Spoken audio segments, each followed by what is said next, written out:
നമസ്കാരം. നമ്മൾ ഫിസിക്സിലെ 10ാം ക്ലാസ്സിൻ്റെ 3ാമത്തെ അധ്യായമായ വൈദ്യുത കാന്തിക പ്രേരണം അഥവാ ഇലക്ട്രോ മാഗ്നറ്റിക് ഇൻഡക്ഷൻ എന്ന അധ്യായമാണ് ഇനി നമുക്ക് എടുക്കേണ്ടത്. ആദ്യത്തെ 2 അധ്യായങ്ങളും വളരെ നല്ല രീതിയിൽ തന്നെ നമുക്ക് മനസ്സിലായിട്ടുണ്ട്, കുട്ടികൾക്ക് മനസ്സിലായിട്ടുണ്ട് എന്ന് വിശ്വസിക്കുന്നു. അപ്പോൾ നമുക്ക് ഈ ചാപ്റ്ററിലേക്ക് കടക്കുന്നതിന് മുമ്പ് ഈ ചാപ്റ്ററിനെ നമുക്കൊന്ന് പരിചയപ്പെടാം. കഴിഞ്ഞ ഫസ്റ്റ് ചാപ്റ്ററിൽ നമ്മൾ പഠിച്ചത് എന്തായിരുന്നു? ഇലക്ട്രിക്കൽ എനർജിയെ നമുക്ക് 2 രൂപങ്ങളിലേക്ക് നമ്മൾ അവിടെ മാറ്റിയിട്ടുണ്ടായിരുന്നു. ഏതൊക്കെയായിരുന്നു? ഒന്ന് കെമിക്കൽ എനർജി, 2 ലൈറ്റ് എനർജി. അതായത് വൈദ്യുതോർജ്ജത്തെ താപോർജ്ജമായിട്ടും അതായത് പ്രകാശോർജ്ജമായിട്ടും നമ്മൾ മാറ്റിയത്. ശരിയല്ലേ? 2ാമത്തെ അധ്യായത്തിൽ നമ്മൾ എന്താ പഠിച്ചത്? വൈദ്യുതോർജ്ജത്തെ തന്നെ കാന്തികോർജ്ജമായിട്ട് അല്ലെങ്കിൽ മാഗ്നറ്റിക് ഫീൽഡായിട്ട് കൺവെർട്ട് ചെയ്യുന്ന രീതിയാണ് നമ്മൾ പഠിച്ചത്. അപ്പോൾ വൈദ്യുതോർജ്ജത്തെ പ്രകാശോർജ്ജം, താപോർജ്ജം, കാന്തികോർജ്ജം, ഈ 3 തലത്തിലേക്കാണ് നമ്മൾ ഈ 2 അധ്യായങ്ങളിൽ കൂടി നമ്മൾ വിശദമായിട്ട് നമ്മൾ പഠിച്ചത്. അപ്പോൾ ഈ അധ്യായത്തിൽ നമ്മൾ പഠിക്കാൻ പോകുന്നത് കാന്തികോർജ്ജത്തെ വൈദ്യുതോർജ്ജമാക്കി മാറ്റാനായിട്ട് സാധിക്കും. ചോദ്യം എങ്ങനെയുണ്ട് അല്ലേ? കാന്തികോർജ്ജത്തെ വൈദ്യുതോർജ്ജമാക്കി മാറ്റാനുള്ള സാധ്യത എന്നാണ് നമ്മൾ ഈ അധ്യായത്തിൽ പഠിക്കാനായിട്ട് ശ്രമിക്കുന്നത്. നിങ്ങൾ ഈ ടെക്സ്റ്റിൽ തന്നിരിക്കുന്ന ഈ ചിത്രം നോക്കിയേ. ഈ ചിത്രം എന്തിൻ്റെ ചിത്രമാണ്? ഓർമ്മയുണ്ടോ? പറയാൻ പറ്റുമോ? എല്ലാവരും ഒന്ന് ശ്രമിച്ചേ. എന്ത് ചിത്രമാണ്? പറയൂ, എന്ത് ചിത്രമാണ്? Very good. അതൊരു ജനറേറ്ററാണ് അല്ലേ? ജനറേറ്ററിൻ്റെ ചിത്രമാണ്. ജനറേറ്റർ എന്തിനു വേണ്ടിയാണ് ഉപയോഗിക്കുന്നത്? പറയാമോ? എന്തിനായിരിക്കും ജനറേറ്റർ ഉപയോഗിക്കുന്നത്? Very good. നമുക്ക് കറണ്ട് കിട്ടുന്നതിന് വേണ്ടിയാണ് ജനറേറ്റർ നമ്മൾ ഉപയോഗിക്കുന്നത്. അത് വലിയ ജനറേറ്ററുണ്ട്, ചെറിയ ടൈപ്പ് ജനറേറ്ററുണ്ട്. അപ്പോൾ കറണ്ട് ലഭിക്കുന്നതിന് വേണ്ടി നമ്മൾ ഉപയോഗിക്കുന്ന ഒരു ഉപകരണമാണ് എന്ത്? ജനറേറ്റർ. ഈ ജനറേറ്ററിൽ നിന്ന് കറണ്ട് എങ്ങനെയാണ് കിട്ടുന്നത്? നിങ്ങൾ എപ്പോഴും ചിന്തിച്ചിട്ടുണ്ടോ? ജനറേറ്ററിൻ്റെ വേറൊരു രൂപമുണ്ട്. നമ്മുടെ സൈക്കിളിൽ നമ്മൾ ഉപയോഗിക്കുന്ന ഡൈനമോ, അവിടെയും എന്താണ് ഉണ്ടാകുന്നത്? അവിടെയും കറണ്ടല്ല ലഭിക്കുന്നത്. സൈക്കിൾ ചവിട്ടുമ്പോൾ അത് കറങ്ങുന്നു, ടയർ കറങ്ങുന്നു, അതിൽ നിന്ന് വൈദ്യുതി ലഭിച്ച് എന്ത് ലഭിക്കുന്നു? അതിൻ്റെ സൈക്കിളിൻ്റെ ബൾബ് കത്തുന്നു. അവിടെയും കറണ്ടാണ് ഉണ്ടാകുന്നത്. ഡൈനമോ എന്ന് പറയുന്നത് ജനറേറ്ററിൻ്റെ ഒരു ചെറിയ രൂപമാണ്. ശരിയല്ലേ? Very good. കുട്ടികൾക്കൊക്കെ കൃത്യമായിട്ട് മനസ്സിലായിട്ടുണ്ട്. അതും ഒരു ചെറിയ രൂപമാണ്. ശരിയല്ലേ? ഓക്കെ. നമ്മൾ കഴിഞ്ഞ 2nd ചാപ്റ്ററിൽ നമ്മൾ പരിചയപ്പെട്ട ഒരു കാര്യമുണ്ടായിരുന്നു. എന്തായിരുന്നു നമ്മൾ അവിടെ പരിചയപ്പെട്ടത്? എന്താണ് നമ്മൾ പരിചയപ്പെട്ടത്? അതായത് വൈദ്യുതി കടത്തിവിടുന്ന ഒരു ചാലകം നമ്മൾ ശ്രദ്ധിച്ചു കഴിഞ്ഞാൽ അതിന് ചുറ്റും എന്തുണ്ടായിരുന്നു? ഒരു മാഗ്നറ്റിക് ഫീൽഡ്, ഒരു കാന്തിക മണ്ഡലം ഉണ്ടായിരുന്നു. വൈദ്യുതി കടത്തിവിടുന്ന ഒരു ചാലകത്തിന് ചുറ്റും ഒരു മാഗ്നറ്റിക് ഫീൽഡ്, ഒരു കാന്തിക മണ്ഡലം സൃഷ്ടിക്കപ്പെടുന്നു. ഇത് കൊണ്ടുവന്ന് നമ്മൾ ഒരു കാന്തിക മണ്ഡലത്തിൽ, അതായത് വൈദ്യുതി that is conductor carrying current when placed in a magnetic field, എന്തായിരുന്നു? വൈദ്യുതി കടത്തിവിടുന്ന ഒരു ചാലകം നമ്മളൊരു കാന്തിക മണ്ഡലത്തിൽ വെക്കുമ്പോൾ അത് എന്ത് ചെയ്യുന്നു? ചലിക്കുന്നു. It will experience a force. When a current carrying conductor placed in a magnetic field it experience a force. അതിനെയാണ് നമ്മൾ എന്ത് പറഞ്ഞത്? ഓർമ്മയുണ്ടോ? എന്താണ് അതിന്റെ പ്രിൻസിപ്പിളിന്റെ പേരെന്തായിരുന്നു? യെസ്, പറയൂ. മോട്ടോർ തത്വം. അതായത് മോട്ടോർ പ്രിൻസിപ്പിൾ എന്ന പേരിലാണ് അതറിയപ്പെട്ടിരുന്നത്. അത് വളരെ വിശദമായിട്ട് നമ്മൾ പഠിച്ചതാണ്, മനസ്സിലാക്കിയത്. ഓക്കെ, ക്ലിയർ ആണല്ലോ?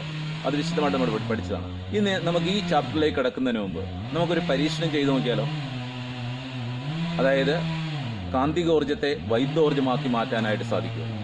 Whether it is possible to convert the magnetic energy into electrical energy എന്ന് നമുക്ക് മനസ്സിലാക്കുന്നതിന് വേണ്ടി നമുക്കൊരു എക്സ്പെരിമെന്റ്, ഒരു പരീക്ഷണം ചെയ്ത് നോക്കിയാലോ? ശരി, നമുക്ക് ആ പരീക്ഷണം ഒന്ന് കാണാം. നിങ്ങൾ ആ പരീക്ഷണം ഒന്ന് കാണാം. ഈ പരീക്ഷണത്തിൽ നമ്മൾ ഉപയോഗിക്കുന്നത് 3 സാമഗ്രികൾ അഥവാ 3 മെറ്റീരിയൽസ് ആണ് നമ്മൾ ഈ എക്സ്പെരിമെൻറ്റിൽ ഉപയോഗിക്കുന്നത്. ഒന്ന്, യു ക്യാൻ സീ ദാറ്റ്, ഒരു ബാർ മാഗ്നറ്റ്. 2 കമ്പിച്ചുരുൾ, ഇതേ പറയുന്നതാണ് സോളിനോയിഡ്സ്.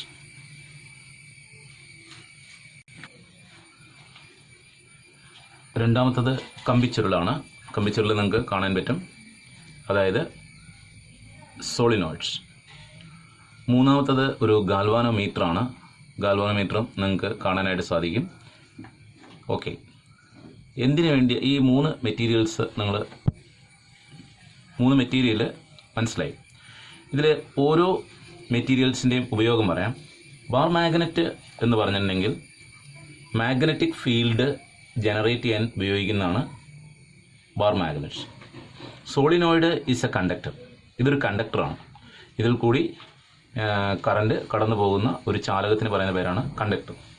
ഇനി ഗാൽവാനോമീറ്റർ എന്തിനാണ് ഉപയോഗിക്കുന്നത്? ഗാൽവാനോമീറ്ററിൻ്റെ സിമ്പൽ, ഗാൽവാനോമീറ്റർ എന്തിനാണ് ഉപയോഗിക്കുന്നത്? ഒരു സർക്യൂട്ടിലുള്ള വെരി ഫീബിൾ കറണ്ട് വരും, കറണ്ടിൻ്റെ ഡയറക്ഷനും കറണ്ട് മനസ്സിലാക്കുന്നതിന് വേണ്ടി ഉപയോഗിക്കുന്ന ഇൻസ്ട്രുമെൻ്റാണ് ഗാൽവാനോമീറ്റർ. ഇതിൻ്റെ needle you can see that current pass ചെയ്യാതിരിക്കുമ്പോൾ അത് 0 റീഡിങ്ങിലായിരിക്കും. ഇനി കറണ്ട് ഇതിൽ കൂടി സർക്യൂട്ടിൽ കൂടി അല്ലെങ്കിൽ കണ്ടക്ടറിൽ കൂടി കറണ്ട് ഫ്ലോ ചെയ്യുമ്പോൾ we can see that the direction of കറണ്ടിനനുസരിച്ച് ഇതിൻ്റെ സൂചി വലത്തോട്ടും ഇടത്തോട്ടും എന്ത് ചെയ്യുന്നു? ഡിഫ്ലക്റ്റ് ചെയ്യുന്നു. അപ്പോൾ ഈ കണ്ടക്ടറിൽ കൂടി കറണ്ട് ഫ്ലോ ചെയ്യുമ്പോൾ ഗാൽവാനോമീറ്ററിൻ്റെ സൂചി നീഡിൽ ഇടത്തോട്ടും വലത്തോട്ടും എന്ത് ചെയ്യുന്നു?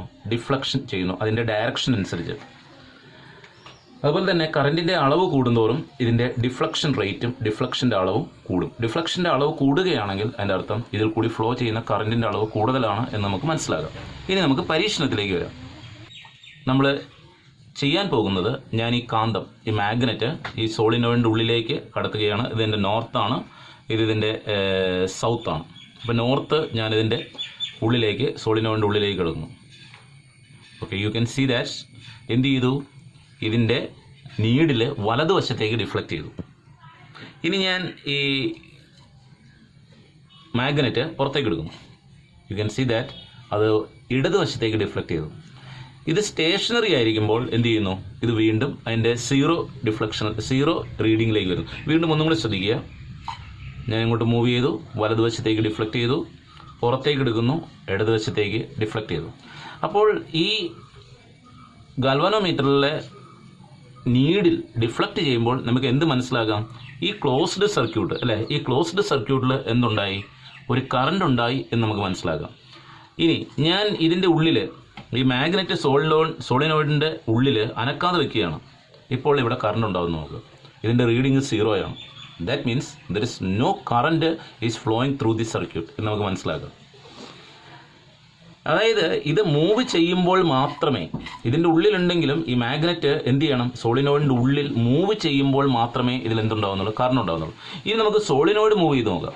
What will happen? ഞാൻ ഇത് അനക്കാതെ വയ്ക്കുകയാണ്. You see, yes, solenoid is moving. Solenoid, magnet അനക്കുന്നില്ല, സോളിനോയിഡ് മൂവ് ചെയ്യുന്നു. സോളിനോയിഡ് മൂവ് ചെയ്യുമ്പോഴും എന്തുണ്ടാവുന്നുണ്ട്? ഈ ക്ലോസ്ഡ് സർക്യൂട്ടിൽ കറണ്ട് ഫോം ചെയ്യുന്നുണ്ട്. ഇനി നമ്മൾ രണ്ടും ഒരേ ഡയറക്ഷനിലാണ് മൂവ് ചെയ്യുന്നതെങ്കിൽ, ഒരേ ഡയറക്ഷനിൽ രണ്ടും മൂവ് ചെയ്തിട്ടുണ്ടെങ്കിൽ എന്തുണ്ടാകുന്നില്ല? കറണ്ട് ഉണ്ടാകുന്നില്ല എന്ന് നമുക്ക് മനസ്സിലാക്കാനായിട്ട് സാധിക്കും. അപ്പോൾ ഇവിടെ കറണ്ട് ഉണ്ടാകണമെങ്കിൽ ഒന്നില്ലെങ്കിൽ മാഗ്നറ്റ് മൂവ് ചെയ്യണം, അല്ലെങ്കിൽ ഏത് മൂവ് ചെയ്യണം? സോളിനോയിഡ് മൂവ് ചെയ്യണം എന്ന് നമുക്ക് കൃത്യമായിട്ട് മനസ്സിലാക്കാനായിട്ട് സാധിക്കും. ഈ പരീക്ഷണത്തിൽ നമ്മൾ എന്തെല്ലാമാണ് പ്രധാനമായിട്ട് കണ്ടത്? അതിലുപയോഗിച്ചിരിക്കുന്ന മെറ്റീരിയൽസ് എന്തൊക്കെയായിരുന്നു? ഒരു ഗാൽവാനോമീറ്റർ, ഒരു ബാർ മാഗ്നറ്റ്, അതുപോലെ തന്നെ ഒരു സോളിനോയിഡ്. ഇത്രയും കാര്യങ്ങളാണ് അതിൽ നമ്മൾ ഉപയോഗിച്ചിരിക്കുന്നത് പരീക്ഷണത്തിൽ. ഈ പരീക്ഷണത്തിൽ ചെയ്തപ്പോൾ നമ്മളവിടെ എന്തൊക്കെയാണ് ഉപയോഗിച്ചെന്ന് മനസ്സിലായി. നിരീക്ഷണങ്ങൾ എന്തൊക്കെയായിരുന്നു? പരീക്ഷണത്തിലെ പ്രധാനപ്പെട്ട നിരീക്ഷണങ്ങൾ എന്തൊക്കെയാണ്? അതെല്ലാവരും ഒന്ന് കൃത്യമായിട്ടൊന്ന് നോക്കി പറഞ്ഞു. ഒന്നാമത്തെ നിരീക്ഷണം, നമ്മൾ ആ സോളിനോയിഡിൻ്റെ ഉള്ളിലേക്ക് കാന്തം, അതായത് നോർത്ത് പോള് കയറ്റുമ്പോൾ അത് എങ്ങോട്ടാണ് ഡിഫ്ലക്റ്റ് ചെയ്യുന്നത്, വിഭ്രംശിക്കുന്നത്? എങ്ങോട്ടാണ്? വലതുവശത്തേക്ക്. ഇനി അത് പുറത്തേക്ക് എടുക്കുമ്പോൾ എങ്ങോട്ടാണ് വിഭ്രംശിക്കുന്നത്? ഇടതുവശത്തേക്ക്. ഇനി ഈ കാന്തം, മാഗ്നറ്റ് ഈ സോളിനോയിഡിൻ്റെ ഉള്ളിൽ നിശ്ചലമാക്കി വയ്ക്കുമ്പോൾ, സ്റ്റേഷനറി ആക്കി വയ്ക്കുമ്പോൾ അത് ഗാൽവാനോമീറ്ററിൻ്റെ നീഡിൽ ഡിഫ്ലക്റ്റ് ചെയ്യുന്നുണ്ടോ? ഇല്ല എന്ന് മനസ്സിലാക്കാനായിട്ട് സാധിക്കും. അതുപോലെ തന്നെ ഈ സോളിനോയിഡ് മൂവ് ചെയ്യുമ്പോൾ അപ്പോഴും ഈ ഗാൽവാനോമീറ്ററിന്റെ സൂചി നീഡിൽ എന്ത് ചെയ്യുന്നുണ്ട്? ഡിഫ്ലക്ട് ചെയ്യുന്നുണ്ടെന്ന് കാണാം. ഇത് രണ്ടും ഒരേ വേഗതയിലാണ് ചലിക്കുന്നതെങ്കിൽ അപ്പോൾ നമുക്കറിയാം അത് ഡിഫ്ലക്ട് ചെയ്യുന്നില്ല. ഇനി അതുപോലെ തന്നെ ചലിപ്പിക്കുന്ന കാന്തത്തിന്റെ വേഗത കൂട്ടുമ്പോൾ ഉണ്ടാകുന്ന ഡിഫ്ലക്ഷനും കൂടുന്നുണ്ട് എന്ന് നമുക്ക് മനസ്സിലാക്കാനായിട്ട് സാധിക്കും. അപ്പോൾ അതിൻ്റെ ഒരു ചാർട്ടാണ് ഇവിടെ കാണിച്ചിരിക്കുന്നത്. നിങ്ങൾ ആ ചാർട്ടിലേക്ക് ഒന്ന് നോക്കൂ. ആ ചാർട്ട് ഇവിടെ കാണിച്ചിരിക്കുന്നത്. അപ്പോൾ അതിൽ ഏത് വശത്തേക്കാണ് എങ്ങനെയാണ് ഈ ഗാൽവാനോമീറ്ററിന്റെ സൂചി ഡിഫ്ലക്ട് ചെയ്യുന്നത് എന്ന് നമുക്ക് കൃത്യമായിട്ട് കാണാനായിട്ട് സാധിക്കും. ഈ പരീക്ഷണത്തിൽ ഗാൽവാനോമീറ്റർ സൂചി ഈ സോളിനോയിഡിന്റെ ഉള്ളിലേക്ക് കാന്ത് ചലിപ്പിക്കുമ്പോൾ അല്ലെങ്കിൽ സോളിനോയിഡ് ചലിപ്പിക്കുമ്പോൾ ഗാൽവാനോമീറ്റർ സൂചി എന്ത് ചെയ്യുന്നു? 0 പൊസിഷനിൽ നിന്നും വലത്തോട്ട് അല്ലെങ്കിൽ ഇടത്തോട്ട് ചലിക്കുന്നുണ്ട്. അപ്പൊ വലത്തോട്ട് അല്ലെങ്കിൽ ഇടത്തോട്ട് ഗാൽവാനോമീറ്റർ സൂചി ചലിക്കുന്നുണ്ട് എന്നതിൽ നിന്ന് നമ്മൾ എന്ത് മനസ്സിലാക്കണം? What inference we can understand from this experiments from the deflection of the galvanometer? Yes, നിങ്ങൾ ചോദിക്കും ഗാൽവാനോമീറ്ററിന്റെ ഉപയോഗം പരീക്ഷണത്തിൽ പറഞ്ഞു. എന്തിനാണ് ഗാൽവാനോമീറ്റർ ഉപയോഗിക്കുന്നത്? ഒരു സർക്യൂട്ടിലെ നേരിയ കറന്റിന്റെ പ്രസൻസും അതിന്റെ ദിശയും ഡയറക്ഷനും മനസ്സിലാക്കാൻ വേണ്ടി ഉപയോഗിക്കുന്ന ഉപകരണമാണ് ഗാൽവാനോമീറ്റർ.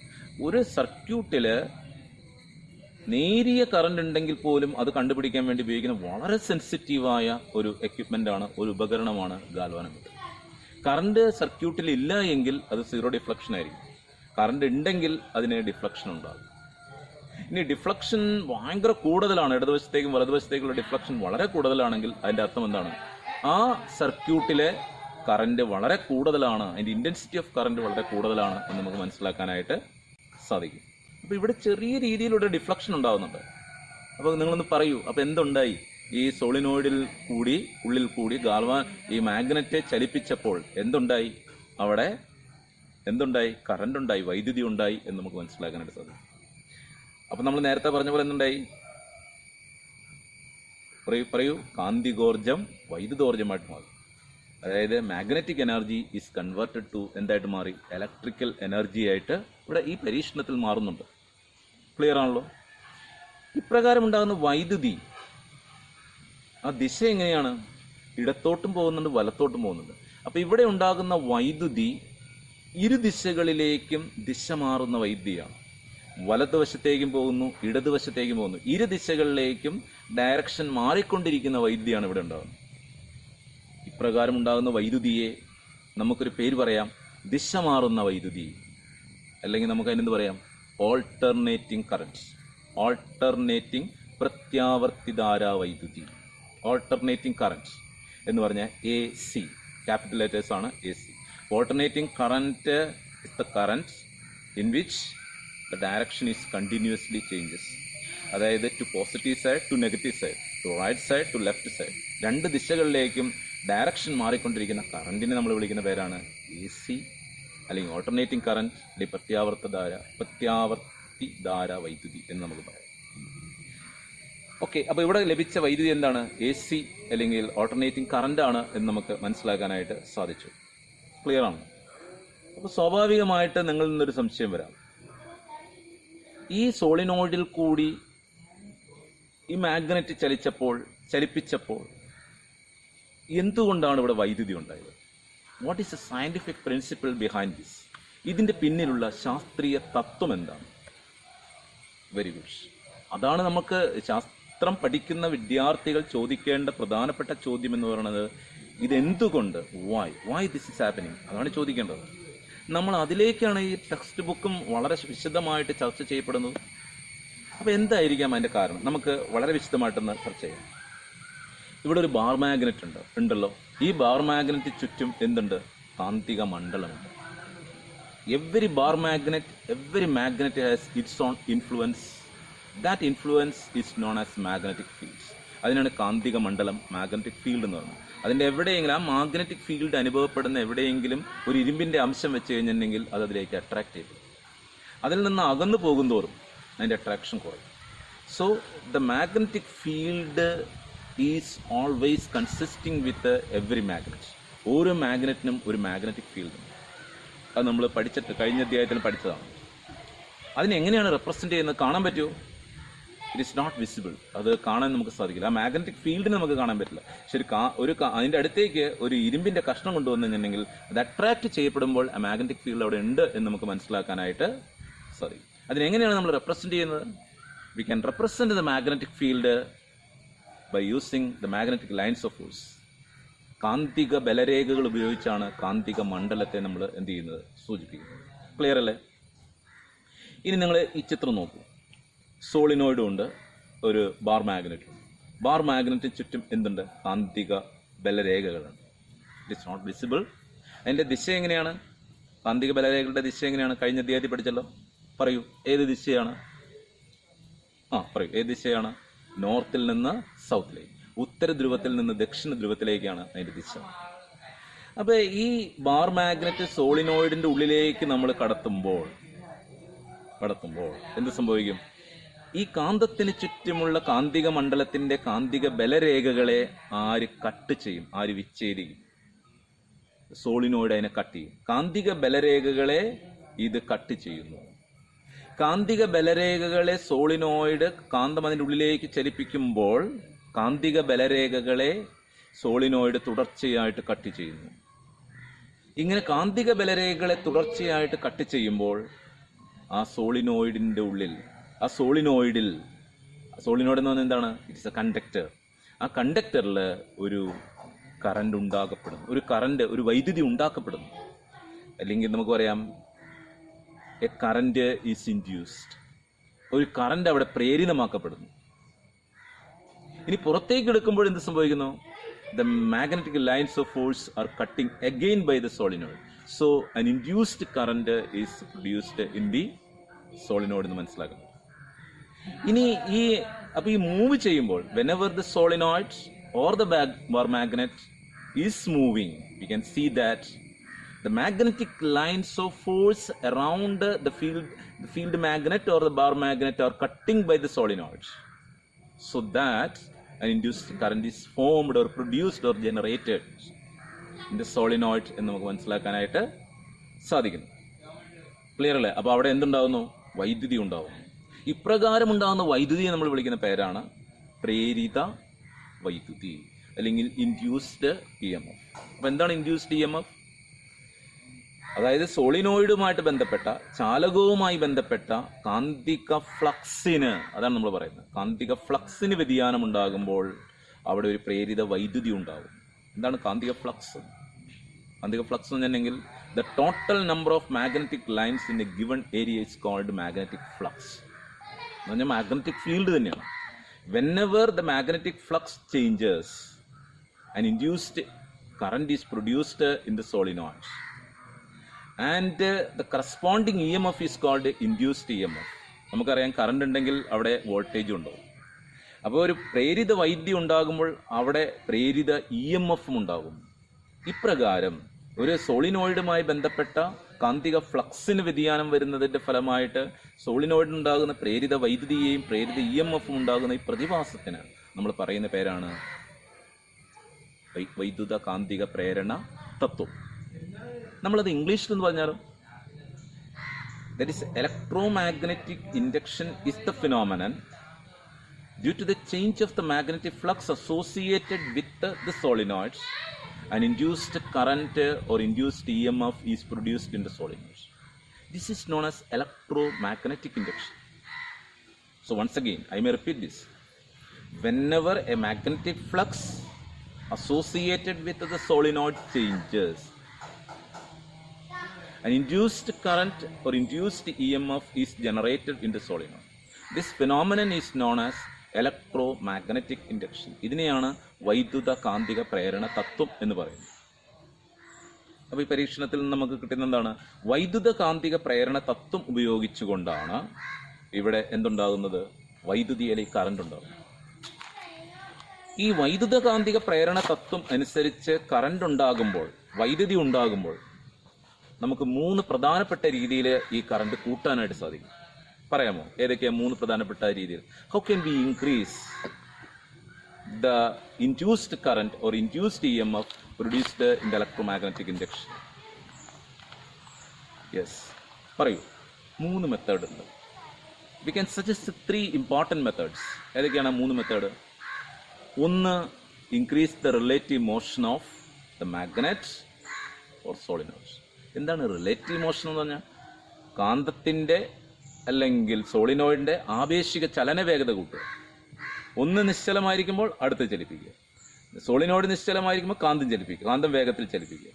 കാന്തം നിശ്ചലമായിരിക്കുമ്പോൾ സോളിനോയിഡ് വേഗത്തിൽ ചലിപ്പിക്കുക. ഇങ്ങനെ ഒന്നിനെ അടിസ്ഥാനമാക്കി രണ്ടാമത്തത് വേഗത്തിൽ ചലിപ്പിക്കുന്നതിനെയാണ് നമ്മൾ എന്ത് പറയുന്നത്? ആപേക്ഷിക ചലനം. ആപേക്ഷിക ചലന വേഗത കൂടുമ്പോൾ അവിടെ ഉണ്ടാകുന്ന ഇൻഡ്യൂസ്ഡ് EMFന്റെ അളവും കൂടും. എന്തുകൊണ്ടാണ് ആപേക്ഷിക ചലന വേഗത? When the relative motion of the bar magnet or solenoid increases, more induced current is produced. Why? Because more magnetic lines of force are cutting by solenoids എന്ന് നമുക്ക് മനസ്സിലാകാം. ഇതാണ് ഒരു രീതിയിൽ ഇവിടെ കറണ്ടിന്റെ അളവ് കൂട്ടാനുള്ള വഴി. രണ്ടാമത്തെ രീതി എന്താണ്? ഒന്ന് ആലോചിച്ച് നോക്കി. 3 മെത്തേഡ് സാർ പറഞ്ഞു. രണ്ടാമത്തെ രീതി എന്താണ്? യെസ്, അവിടെ ഉപയോഗിക്കുന്ന മാഗ്നറ്റിന്റെ പവർ കൂട്ടുക. Use the strong magnets. നല്ല ശക്തി കൂടിയ കാന്തം ഉപയോഗിക്കുക. Use strong magnet. We can increase the induced current produced in the solenoid എന്ന് മനസ്സിലാക്കാനാണ് സാധിക്കും. മൂന്നാമത്തെ ഒരു രീതിയും കൂടെ. What is the solenoid? Second chapter പഠിച്ചാണ്. The coiled coil is known as solenoids. ചുറ്റുകളെ വിളിക്കുന്ന പേരാണ് എന്ത്? സോളിനോയിഡ്. അപ്പോൾ increase the number of turns. സോളിനോയിഡിലുള്ള കോയിലുകളുടെ എണ്ണം എന്ത് ചെയ്യുക? കൂട്ടുക. അപ്പോൾ കോയിലുകളുടെ എണ്ണം കൂട്ടുമ്പോൾ, ചുറ്റുകളുടെ എണ്ണം കൂട്ടുമ്പോൾ കാന്തിക ബലരേഖകളെ, മാഗ്നറ്റിക് ഫീൽഡ് ലൈൻസിനെ കട്ട് ചെയ്യുന്ന അളവ് കൂടുകയും കൂടുതൽ കറണ്ട് ഉണ്ടാവുകയും ചെയ്യും. So we can suggest 3 methods to increase the current produced by electromagnetic induction. വൈദ്യുത കാന്തിക പ്രേരണ തത്വം ഉപയോഗിച്ച് ഉൽപ്പാദിപ്പിക്കപ്പെടുന്ന വൈദ്യുതിയുടെ അളവ് കൂട്ടാൻ 3 മാർഗങ്ങൾ നിർദ്ദേശിക്കുക. സാർ ഒന്നുകൂടെ പറയാം. ഒന്ന് എന്താണ്? Use strong magnets. രണ്ടാമത്തെ രീതി എന്താണ്? Increase the relative motion of magnet or solenoids. Third, increase the number of turns of the solenoids. ഇത് 3 ആണ്. Using these 3 methods, we can increase the intensity of induced current produced in the by the electromagnetic induction. അപ്പോൾ വൈദ്യുത കാന്തിക പ്രേരണ തത്വം അനുസരിച്ച് ഉൽപ്പാദിപ്പിക്കപ്പെടുന്ന പ്രേരിത വൈദ്യുതിയുടെ അളവ് കൂട്ടാൻ ചുറ്റുകളുടെ എണ്ണം കൂട്ടുക, സോളിനോയിഡിലെ ചുറ്റുകളുടെ എണ്ണം കൂട്ടുക, ശക്തി കൂടിയ കാന്തം ഉപയോഗിക്കുക, കാന്തത്തിൻ്റെ അഥവാ സോളിനോയിഡിൻ്റെ ആപേക്ഷിക ചലന വേഗത കൂട്ടുക. ഈ 3 മാർഗങ്ങളാണ് നമ്മൾ ഇതിൽ ഉപയോഗിക്കുന്നത്. അപ്പോൾ അതിൽ നിന്ന് നിങ്ങൾക്ക് കൃത്യമായിട്ട് നമുക്ക് അത് മനസ്സിലായി, ആ ഭാഗത്തിലേക്ക് നമുക്ക് കൃത്യമായിട്ട് മനസ്സിലായി എന്ന് വിശ്വസിക്കുന്നു. ഈ ഉണ്ടാകുന്ന സോളിനോയിഡിൽ ഉൽപ്പാദിപ്പിക്കപ്പെടുന്ന, ജനറേറ്റ് ചെയ്യപ്പെടുന്ന പ്രേരിത വൈദ്യുതിയുടെ ഇൻഡ്യൂസ്ഡ് കറണ്ടിൻ്റെ ദിശ ഏതെല്ലാം ഘടകങ്ങളെ ആശ്രയിച്ചിരിക്കുന്നു? പറയാമോ? ഏതെല്ലാം ഘടകങ്ങളെയാണ് ഈ സോളിനോയിഡിൽ ഉൽപ്പാദിപ്പിക്കപ്പെടുന്ന ഇൻഡ്യൂസ്ഡ് കറണ്ട്, പ്രേരിത വൈദ്യുതിയുടെ ദിശ ഏതെല്ലാം ഘടകങ്ങളെയാണ് ആശ്രയിച്ചിരിക്കുന്നത്? നമ്മൾ 2ാമത്തെ ചാപ്റ്ററിൽ ഫ്ലെമിങ്ങിൻ്റെ ഇടത് കൈ നിയമം പഠിച്ചായിരുന്നു. ഇതുപോലെ ഇവിടെ ഉണ്ടാകുന്ന വൈദ്യുതിയുടെ ദിശ മനസ്സിലാക്കാനായിട്ട് നമ്മളെ സഹായിക്കുന്ന ഒരു നിയമമാണ് ഫ്ലെമിങ്ങിൻ്റെ വലത് കൈ നിയമം. അപ്പോൾ ദിശ അറിയാമെങ്കിൽ, വൈദ്യുതിയുടെ ദിശ മനസ്സിലാക്കാൻ നമ്മളെ സഹായിക്കുന്ന 2 ഘടകങ്ങളാണ്. ഒന്ന്, കാന്തിക മണ്ഡലത്തിൻ്റെ ദിശ അറിയണം നമ്മൾ. അതായത് അതെങ്ങോട്ടാണ്? നോർത്തിൽ നിന്ന് സൗത്തിലേക്ക്. 2, ഈ സോളിനോയിഡ് അല്ലെങ്കിൽ ചാലകത്തിൻ്റെ, കണ്ടക്ടറിൻ്റെ ചലനദിശ അറിയണം. If we know that is the direction of induced current in the solenoid depends on 2 factors. First one, the direction of the magnetic fields. Second one, the direction of motion of the conductor. ഇത് രണ്ടും അറിയാമെങ്കിൽ നമുക്ക് വളരെ കൃത്യമായിട്ട് the direction of induced current in the solenoid or in the conductor can be identified or we can be detected. കണ്ടുപിടിക്കാനായിട്ട് സാധിക്കും. വളരെ easy ആയിട്ട് കണ്ടുപിടിക്കാൻ പറ്റും. ഇതിനെ നമ്മൾ സഹായിക്കുന്ന നിയമമാണ് ബ്രിട്ടീഷ് സയൻറ്റിസ്റ്റായ ജോൺ ആംബ്രോസ് ഫ്ലെമിംഗ് എന്ന സയൻറ്റിസ്റ്റ് കഴിഞ്ഞ അധ്യായത്തിൽ അദ്ദേഹത്തിൻ്റെ ലെഫ്റ്റ് കൈ ഫ്ലെമിങ്സ് ലെഫ്റ്റ് ഹാൻഡ് റൂൾ നമ്മൾ പഠിച്ചത്. സഹായിക്കുന്ന നിയമമാണ് ഫ്ലെമിങ്സ് റൈറ്റ് ഹാൻഡ് റൂൾ. അപ്പോൾ മോട്ടോർ പ്രിൻസിപ്പിള് ഫ്ലെമിങ്ങിൻ്റെ ലെഫ്റ്റ് ഹാൻഡ് റൂളാണ് ഉപയോഗിച്ചത്. ഇവിടെ നമ്മൾ ഉപയോഗിക്കുന്നത് വൈദ്യുത കാന്തിക പ്രേരണ തത്വത്തിൽ ഒരു കണ്ടക്ടറിൽ ഇൻഡ്യൂസ് ചെയ്യപ്പെടുന്ന കറണ്ടിൻ്റെ ദിശ മനസ്സിലാക്കാൻ വേണ്ടി നമ്മൾ ഉപയോഗിക്കുന്നത് we are using the Fleming's right hand rule. ഇതിൽ ഈ കാന്തിക മണ്ഡലത്തിൻ്റെ ദിശയും ചാലകത്തിൻ്റെ ചലനദിശയും ലംബമാണെങ്കിൽ, വളരെ ശ്രദ്ധിക്കേണ്ട ഒരു പോയിന്റാണ്. അതായത് the motion of the conductor and the direction of the magnetic field are perpendicular to each other, maximum induced current is produced in the solenoid in the conductor. Clear ആയോ? ചാലകത്തിന്റെ ചലനദിശയും കാന്തിക മണ്ഡലത്തിന്റെ മാഗ്നറ്റിക് ഫീൽഡിന്റെ ദിശയും ലംബമാണെങ്കിൽ, 90 ഡിഗ്രി വീതമാണെങ്കിൽ, ചാലകത്തിൽ കണ്ടക്ടറിൽ ഉൽപ്പാദിപ്പിക്കപ്പെടുന്ന പ്രേരിത വൈദ്യുതിയുടെ അളവ് വളരെ കൂടുതലായിരിക്കും എന്നുള്ള കാര്യമാണ്. അപ്പൊ ഇങ്ങനെ പരസ്പരം ലംബമാണെങ്കിൽ, ചാലകത്തിന്റെ ചലനദിശയും that is the direction of motion of the conductor and the direction of magnetic field are perpendicular to each other, then we can use the Fleming's right hand rule to predict the direction of the induced current produced in the conductor. നമുക്ക് ഉപയോഗിക്കാൻ സാധിക്കും. Clear അല്ലേ? പക്ഷെ ആ നിയമത്തിലേക്ക് കടക്കുന്നതിന് മുമ്പ് നമ്മൾ ഓർത്തിരിക്കേണ്ട മഹത്തായ ധാരാളം സംഭാവനകൾ നൽകിയ സയന്റിസ്റ്റാണ് മൈക്കിൾ ഫാരഡെ. മൈക്കിൾ ഫാരഡയെ പരിചയപ്പെടാതെ പോകുന്നത് ശരിയല്ല. അപ്പോൾ ഇലക്ട്രോ മാഗ്നറ്റിക് ഇൻഡക്ഷൻ, അതുപോലെ മോട്ടോർ പ്രിൻസിപ്പിൾ, ഇതെല്ലാം കൊണ്ടുവന്നതിൻ്റെ പിന്നിൽ, കണ്ടുപിടിച്ചതിൻ്റെ പിന്നിൽ നല്ല വർക്ക് ചെയ്ത ഒരു ശാസ്ത്രജ്ഞനാണ് മൈക്കിൾ ഫാരഡെ. അദ്ദേഹം മോട്ടോർ പ്രിൻസിപ്പിളിൽ നമ്മൾ എന്താണ് ചെയ്തത്? When a current carrying conductor is placed in a magnetic field it experience a force. അത് അദ്ദേഹം മനസ്സിലാക്കിയൊരു പ്രിൻസിപ്പിളാണ്. അതിൽ നിന്ന് അദ്ദേഹം രണ്ടാമത്തെ പ്രിൻസിപ്പിൾ ഇലക്ട്രോ മാഗ്നറ്റിക് ഇൻഡക്ഷനിലേക്ക് വന്നു. എന്താണ് അദ്ദേഹം ചെയ്തത്? When a magnet is moved in a solenoid or a conductor, a current is produced in the conductor. This is known as electromagnetic induction. അതും കണ്ടുപിടിച്ചത് ആരാണ്? മൈക്കിൾ ഫാരഡെയാണ്. അതുകൊണ്ട് അദ്ദേഹം അറിയപ്പെടുന്നത്, നമുക്കറിയാം എന്താണ് അദ്ദേഹം അറിയപ്പെടുന്ന പേരെന്താണ്? He's A father of electricity. വൈദ്യുതിയുടെ പിതാവ് എന്ന പേരിലാണ് മൈക്കിൾ ഫാരഡെ അറിയപ്പെടുന്നത്. അദ്ദേഹം രസതന്ത്രത്തിലും മഹത്തായ സംഭാവനകൾ അദ്ദേഹം നൽകിയിട്ടുണ്ട്. വൈദ്യുത വിശ്ലേഷണ തത്വം കണ്ടുപിടിച്ചത് ആരാണ്? മൈക്കിൾ ഫാരഡെയാണ്. അദ്ദേഹത്തിൻ്റെ Faraday's first law, Faraday's second law എന്ന പേരിലൊക്കെ നിയമങ്ങൾ ഉണ്ട്. വൈദ്യുത വിശ്ലേഷണം കണ്ടുപിടിച്ചത് മൈക്കിൾ ഫാരഡെയാണ്. നമ്മൾ രസതന്ത്രത്തിൽ ധാരാളം വിശദമായിട്ട് പഠിക്കുന്ന ഒരു ചാപ്റ്ററാണ്. അപ്പോൾ അതിലും കൃത്യമായിട്ട് മൈക്കിൾ ഫാരഡെ രസതന്ത്രത്തിലും ഫിസിക്സിലും ധാരാളം സംഭാവനകൾ നൽകിയ മഹാനായ സയൻറ്റിസ്റ്റാണ് മൈക്കിൾ ഫാരഡെ എന്ന് നമുക്ക് മനസ്സിലാക്കാനായിട്ട് സാധിക്കും. പക്ഷെ അതേസമയം തന്നെ കുട്ടികൾ മനസ്സിലാക്കേണ്ട വളരെ പ്രധാനപ്പെട്ട ഒരു കാര്യമാണ്, ഔപചാരികമായ വിദ്യാഭ്യാസം ലഭിക്കാത്ത, ശാസ്ത്രത്തിന് അതിയായി സ്നേഹിച്ച, ശാസ്ത്രത്തിൻ്റെ വഴികളിലൂടെ അദ്ദേഹത്തിൻ്റെ താല്പര്യത്തിനനുസരിച്ച് സഞ്ചരിച്ച, അദ്ദേഹം ഏറ്റവും ഉന്നതമായ സ്ഥാനത്ത് എത്തിച്ചേർന്ന സയൻറ്റിസ്റ്റാണ് മൈക്കിൾ ഫാരഡെ എന്ന കാര്യം നിങ്ങൾ മറക്കും. ഓക്കെ, അപ്പോൾ അത് നിങ്ങൾ ഓർത്ത് വയ്ക്കും. അപ്പോൾ അദ്ദേഹത്തെക്കുറിച്ചുള്ള ഒരു പ്രൊഫൈല് നിങ്ങൾ പറ്റുമെങ്കിലല്ല അതും തയ്യാറാക്കാനായിട്ട് കുട്ടികൾ ശ്രമിക്കണം. ഇനി നമുക്ക് if you know the direction of the motion of the conductor and direction of the magnetic field, we can identify, we can determine, we can predict the direction of induced current in the conductor എന്ന് മനസ്സിലാക്കി. ആ നിയമം നമുക്കൊന്ന് ഇവിടെ നോക്കാം. നിയമം നിങ്ങളൊന്ന് ശ്രദ്ധിക്കും. എന്താണ് നിയമം പറയുന്നത്? വലത് കൈ നിയമമാണ്. അതായത് motion of the when the motion of the conductor and direction of magnetic field are perpendicular to each other, then only we can use ഏതാണ്? Fleming's right hand rule. Motor principle ഉപയോഗിക്കേണ്ട ഏതാണ്? ഫ്ലെമിങ്സ് ലെഫ്റ്റ് ഹാൻഡ് റൂളാണ്. ഇവിടെ അദ്ദേഹം പറയുന്നതാണ്, നമ്മൾ ഇതിലേക്ക് നമ്മൾ നോക്കുകയാണ്. That is the forefinger represent the direction of the magnetic field and the thumb represent the direction of the motion of the conductor, then the middle finger represent the direction of the induced current എന്ന് മനസ്സിലാക്കാനായിട്ട് നമുക്ക് സാധിക്കും. അപ്പോൾ ഇത് ഉപയോഗിച്ചുകൊണ്ട് ആ ചിത്രത്തിൽ നമുക്ക് തന്നിരിക്കുന്ന ഈ ചിത്രത്തിൽ നിങ്ങൾ നോക്കൂ. ഫ്ലെമിങ്സിന്റെ റൈറ്റ് ഹാൻഡ് റൂൾ അവിടെ അപ്ലൈ ചെയ്തിട്ടുണ്ടെങ്കിൽ എന്താണ് അതൊക്കെ? മാഗ്നറ്റിക് ഫീൽഡിന്റെ ഡയറക്ഷൻ എങ്ങനെയാണ്? നോർത്തിൽ നിന്ന് സൗത്തിലേക്ക്. ഇനി കണ്ടക്ടർ മൂവ് ചെയ്യുന്നത് എങ്ങനെയാണ്? ദ അപ്വേർഡ് ഡയറക്ഷൻ, മുകളിലേക്കാണ് ചലിക്കുക. അങ്ങനെയാണെങ്കിൽ ഇൻഡ്യൂസ്ഡ് കറണ്ടിന്റെ ഡയറക്ഷൻ മുകളിലേക്ക് ഇത് ഇങ്ങനെയാണ് ചലിക്കുന്നത്.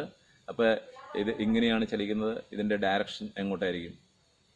Current induced, the direction of induced current ചിത്രത്തിൽ കൃത്യമായിട്ട് കാണിച്ചിട്ടുണ്ട്. അപ്പോൾ അത് നിങ്ങൾ കൂടുതൽ പരിശീലിക്കുക, മനസ്സിലാക്കാനായിട്ട് ശ്രമിക്കുക. ഇനി നമുക്ക് ഇലക്ട്രോ മാഗ്നറ്റിക് ഇൻഡക്ഷൻ, വൈദ്യുത കാന്തിക പ്രേരണ തത്വം ഉപയോഗിച്ച് പ്രവർത്തിക്കുന്ന ഒരു ഉപകരണം അല്ലേ. ഇതൊരു സയന്റിഫിക് പ്രിൻസിപ്പിളാണ്. ഒരു ബാർ മാഗ്നറ്റ് ഒരു സോളിനോയിഡിൻ്റെ ഉള്ളിൽ കൂടി ചലിക്കുമ്പോൾ അവിടെ എന്തുണ്ടാകുന്നു? വൈദ്യുതി ഉണ്ടാകുന്നു എന്ന് വളരെ സിമ്പിളായ ഒരു വസ്തുത, ഒരു ശാസ്ത്രീയ തത്വം നമുക്ക് പരിചയപ്പെട്ടു. ഇനി ഇതിനെ അടിസ്ഥാനമാക്കി നമുക്കൊരു ഉപകരണം നിർമ്മിക്കാം. ആ ഉപകരണമാണ് നമ്മുടെ ടെക്സ്റ്റ് ബുക്കിൽ ചിത്രത്തിൽ ആദ്യം നമ്മൾ കണ്ടത്. അതിൻ്റെ പേരെന്തായിരുന്നു? ജനറേറ്റർ. അപ്പോൾ ഇവിടെ നമുക്ക് ജനറേറ്ററിനെ ഒന്ന് വിശദമായി പരിചയം. ഇവിടെ ഉണ്ടാകുന്ന വൈദ്യുതിയുടെ പേരെന്താണ്? Electromagnetic induction. AC വൈദ്യുതിയാണ്. എന്താണ് AC എന്ന് പറഞ്ഞിട്ടുണ്ടെങ്കിൽ the direction of the current is changing to positive and negative or to right and left. അതുകൊണ്ട് ഇത് ഈ ജനറേറ്ററിൻ്റെ പേരാണ് AC ജനറേറ്റർ. അപ്പോൾ എന്താണ് AC generator? AC generator producers the alternating currents. അപ്പോൾ ഇവിടെ നടക്കുന്ന എനർജി, ഇവിടുത്തെ പ്രിൻസിപ്പിൾ എന്താണ്? വർക്കിംഗ് പ്രിൻസിപ്പിൾ എന്താണ്? AC ജനറേറ്ററിൻ്റെ വർക്കിംഗ് പ്രിൻസിപ്പിൾ എന്താണ്? ഇലക്ട്രോ മാഗ്നറ്റിക് ഇൻഡക്ഷൻ അല്ലെങ്കിൽ വൈദ്യുത കാന്തിക പ്രേരണ തത്വം. ഇവിടെ നടക്കുന്ന എനർജി ചേഞ്ച് എന്താണ്? പറയൂ, എനർജി ചേഞ്ച് എന്താണ്? Very good. എന്താണ് energy change? Mechanical energy changes to electrical energy. യാന്ത്രികോർജ്ജം എന്ത് ഊർജ്ജമായിട്ട് മാറുന്നു? വൈദ്യുതോർജ്ജമായിട്ട് മാറുന്നു എന്ന് നമുക്ക് മനസ്സിലാക്കാനായിട്ട് സാധിക്കും.